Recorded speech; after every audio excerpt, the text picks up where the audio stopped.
Bamwe erizuba baheteraniro muri Mbarara okwejumbira mu mushomo ogukwatirine no kundi ihanga ugwaba gutebekanisibwa ba Robert Kayanja Ministries abaherezo mu makanisa abashubuzi abebyo butegeki abebyo kwerinda hamwe n'abandi bantu nibo bahiko mu mushomo ogu mu butumwa bweye Pastor Kayanja yashababona babari mu mushomo ogu n'abanyayuganda kutwariza hamwe okusima mwembezi w'ihanga ahabwo businje kandi bakabukuma.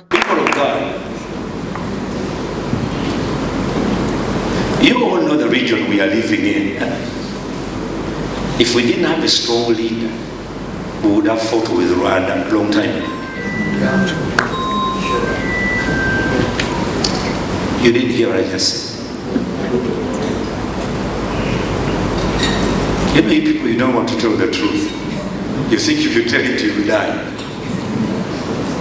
We would have already fought with Rwanda a long time ago.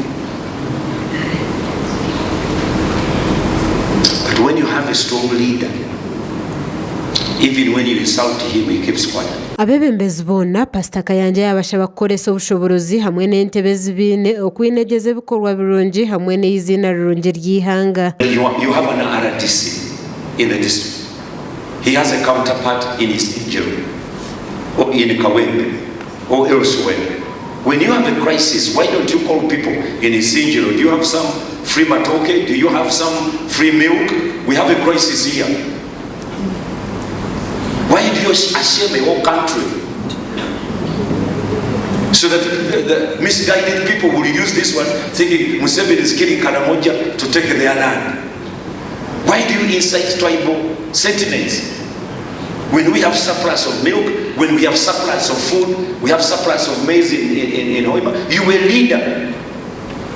You were a leader. The reason why they put you. Abahiko mushomogu Pastor Kayanja hona yabahiga okore samani batandike hebyo gukora hebyo kubasa kwereza abanyayuganda bande mirimo. In your community.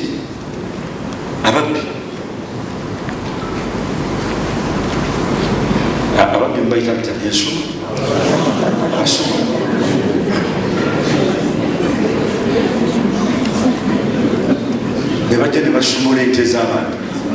And you will leader.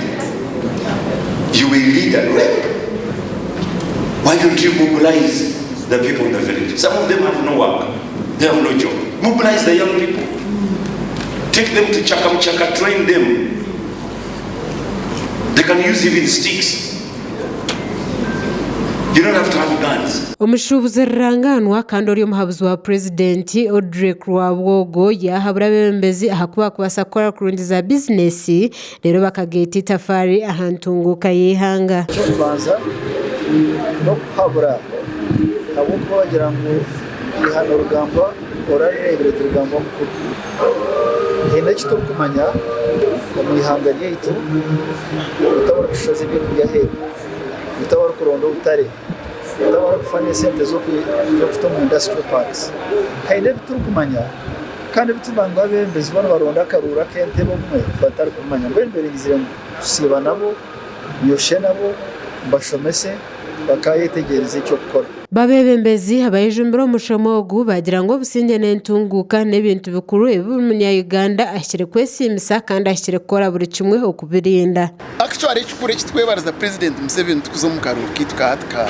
NRM n'obusinge obusinge n'entunguka n'okwatanisa haba atari obusinge tokwija kukora ha atari obusinge tokwija kuhinga hatari obusinge tokwija kushomesa tokwija kugera mukoro cyaturetire cyashomesa nerizoba ukureba abantu aba corporate abashubizi abakora nabo kwija kutekereza ngo ankore ine binji ibyayiga kuko byaba abantu bacabizere baza kuburira injiri yentungu shoma ukazo mucaci kunkuga kora ebintu ebyatugambiraho munonga no kundi hangari yitu kabanyambarira site tukunde notandikira no kukunda rahanga ukakunda aho kurga abo kuba wota kumanya aho kurga to kwija kumanya aho kuza gasha kwa Ian Kankwasa aha wa Tayari West.